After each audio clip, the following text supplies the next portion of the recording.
আজকে কিন্তু খুবই স্পেশাল একজন মানুষের জন্মদিন। চলো আজকের ব্লগটা তোমরা দেখতে থাকো, আশা করি খুব ভালো লাগবে। আর কার জন্মদিন সেটাও কিন্তু তোমাদের পরে বলছি। তো দেখো সকালবেলায় উঠেই কিন্তু দুধ গরম করে আমার বিলাইকে খেতে দিলাম। এই যে দেখো আমার গুলু বিলাই, ওকে রোজ আমি দুধ ভাতই খাওয়াই, বেশি মাছ মাংস খাওয়াই না।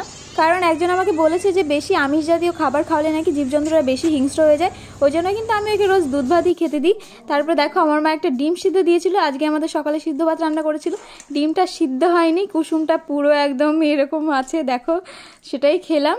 খেয়ে দিয়ে দেখো রেডি হয়ে নিয়েছি। যার জন্মদিন সে কিন্তু আছে অন্য জায়গায়, আমি গিয়ে তারপরে তার সঙ্গে দেখা করব, তারপরে ছোট্ট একটা সারপ্রাইজ দেবো তাকে।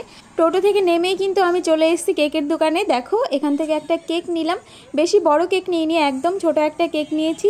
কেকটা তোমাদের পরে আবার খুলে দেখাচ্ছি ভালোভাবে। আর আজকে হচ্ছে আমার একজন ভালোবাসার মানুষের জন্মদিন। এই যে দেখো তনুদির জন্মদিন আজকে, সবাই ওকে একটু উইশ করে দিও, হ্যাপি বার্থডে বলে দিও। দেখো ওর জন্য কিন্তু তারপরে একটা ফুল নিচ্ছিলাম, কোন ফুলটা ভালো সেটাই এখন আমি দেখছি। শুধুমাত্র যে গার্লফ্রেন্ড বয়ফ্রেন্ডই গোলাপ ফুল দিতে পারে এটা কিন্তু না, দিদি বোনও কিন্তু দিতে পারে গোলাপ ফুল।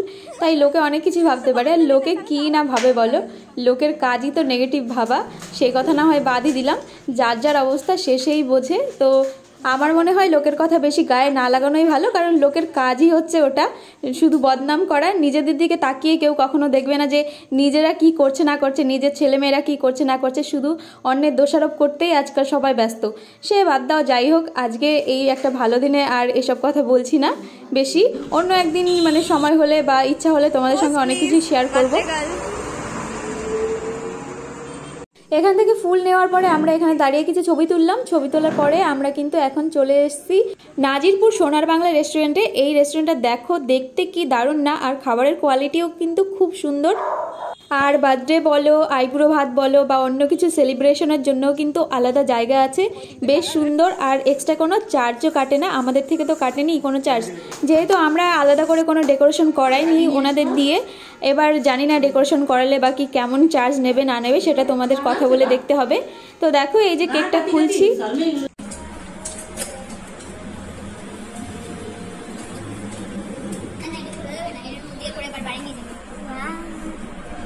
Chocolate cake. So beautiful, so elegant. Just looking like a bomb.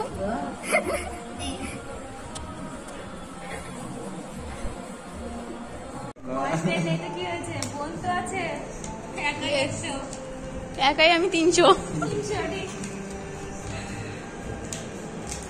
তো দেখো এই যে হচ্ছে কেকটা দেখতে কেমন লাগছে সেটা কিন্তু অবশ্যই তোমরা কমেন্ট করে জানিও। এটা ছিল চকলেট কেক, আর খেতে কিন্তু দারুণ টেস্টি ছিল। আর একটা কথা কি জানো, ভালো মন্দ মিশিয়েই জীবন। তো কিছু পার্সোনাল মন খারাপ থাকে যেগুলো সোশ্যাল মিডিয়াতে শেয়ার করা যায় না, বা আমার মনে হয় যে শেয়ার করা উচিতও না। আমি মনে করি যে ভালোবাসার মানুষগুলোকে যদি একটু একটু কারণে খুশি করা যায়, একটু হাসি খুশি দেখা যায়, তাহলে কিন্তু নিজেদেরও বেশ ভালো লাগে। তো দেখো এই যে ছোট্ট একটা গিফট দিয়ে দিয়েছিলাম তনুদিকে আমি।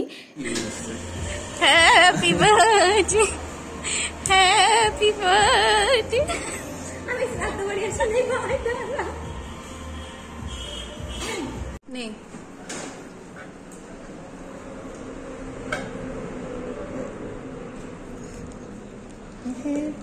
চোখ একখানা খুললি কেন, তাই কর। আরে এমনি জ্বলে যায়,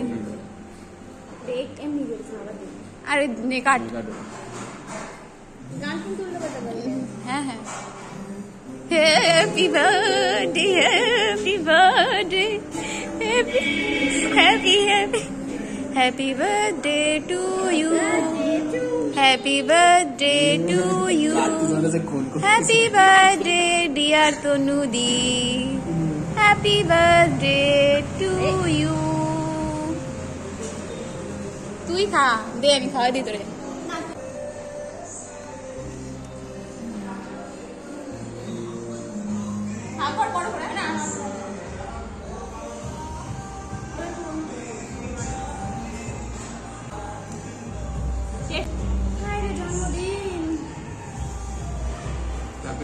আমাদের বার্থডে গালের খাবার চলে এসছে, বাবা হার্ট শেপের পোলাও।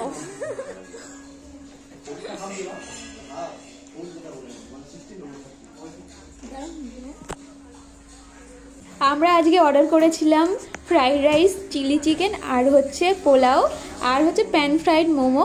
তো এটাই ছিল আজকের আমাদের খাবারের মেনু। আমরা চাইছিলাম যে একটা কোনো থালি অর্ডার করার, কিন্তু পরে আবার ভাবলাম যে আমরা দুজনে মিলে ওটা শেষই করতে পারবো না, আমরা এরকম খাওয়া খাই। তো দেখো আমাদের খাওয়া দাওয়া কমপ্লিট হয়ে গেছে। এখন কিন্তু আমি বাড়ি চলে যাচ্ছি, আর তনুদি কিন্তু একটা কাজ আছে, ও সেখানে চলে যাবে। আসার সময় দেখলাম যে আমাদের মোবারকপুর কলোনির এখান দিয়ে রাস্তা ঠিক করছে। তো দেখো টোটো করে এখন বাড়ি যাচ্ছি, আর রাস্তার অবস্থা খুবই খারাপ আর ভিড় জমে গেছে আজকে যেহেতু বাজার শনিবার। তারপরে বাড়িতে এসে দেখছি যে আমার মা সব ল্যাপা পোছা করে আলপনা দিচ্ছে। দেখো কি দারুণ আলপনা দিচ্ছে। এই যে তোমরা সবাই বলো না যে এত সুন্দর আলপনা ডিজাইন আমি কোথা থেকে শিখলাম। কোথা থেকে শিখেছি এটা ঠিক বলতে পারবো না, হয়তো অনলাইন থেকে দেখে অনেক কিছু শিখেছি, তবে আমার মায়ের থেকে কিন্তু আমি ইন্সপায়ার্ড হয়েছি, তার জন্যই কিন্তু এত কিছু শিখতে পেরেছি। দেখো কি সুন্দর হচ্ছে তাই না? মা টাইম পায় না কোনো কিছু এরকম কিছু করার, তবুও কিন্তু মায়ের এইগুলো করার খুব শখ, সব কিছু সাজিয়ে গুছিয়ে রাখার। তো আলপনা কেমন হয়েছে সেটা কিন্তু তোমরা অবশ্যই কমেন্টে জানিও। আর আজকের ব্লগটা এখানে শেষ করছি। সবাই খুব ভালো থেকো, দেখা হবে নেক্সট ব্লগে।